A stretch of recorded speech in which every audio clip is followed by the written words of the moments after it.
Hi, it's Mark from Top Local. We're here with Bernie Pawlik. Pawlik Automotive in Vancouver.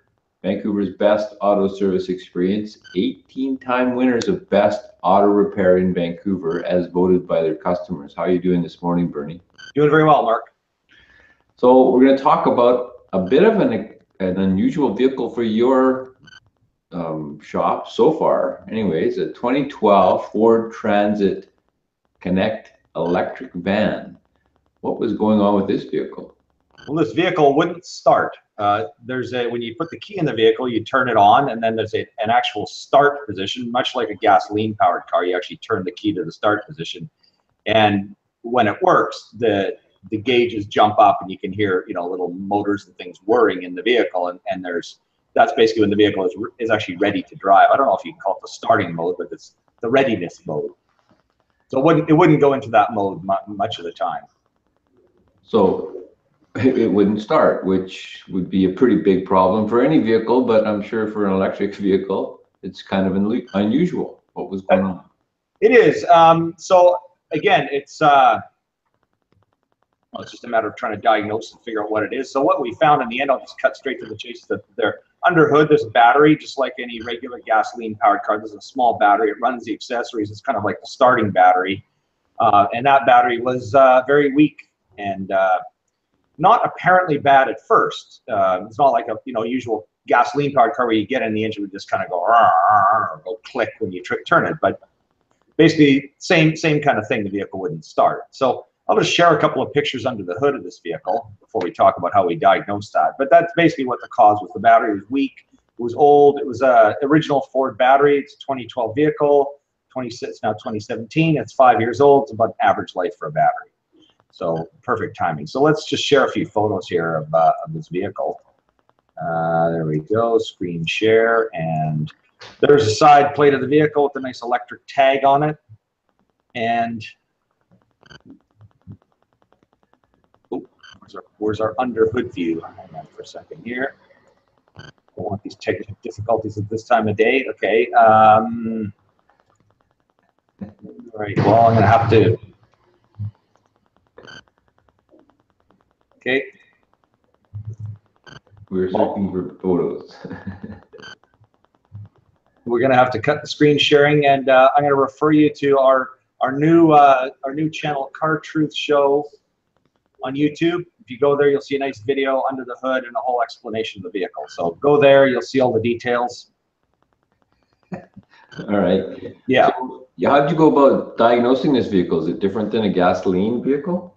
Well, not a lot. I mean, of course, symptom-wise, it's different, but these vehicles have a plug-in, a diagnostic plug-in, an OBD2 connector, just like every vehicle's had since 1996.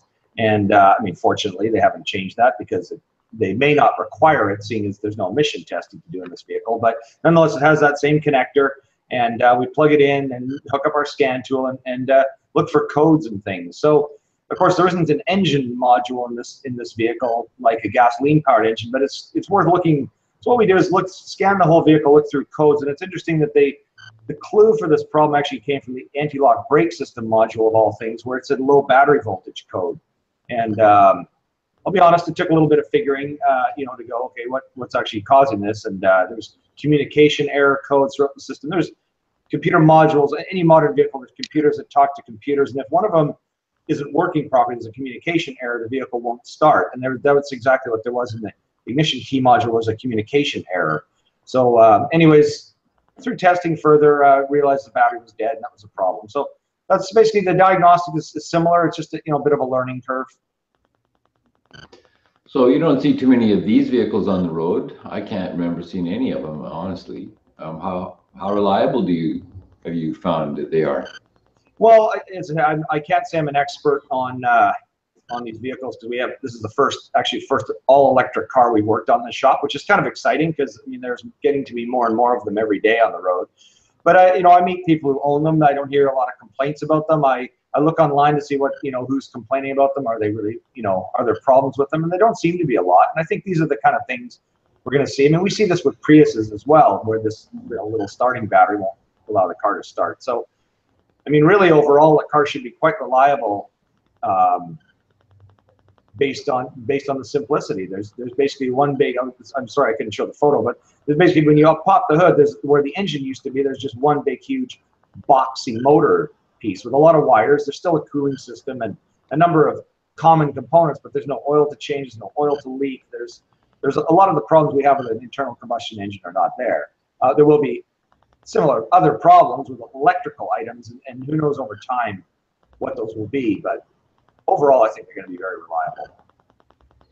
So there you go. If you're looking for a place that is rapidly gaining experience in electric vehicles, the guys to see in Vancouver are Pawlik Automotive. You can reach them at 604-327-7112 or check out their website, pawlikautomotive.com. You can check out our fantastic YouTube channel.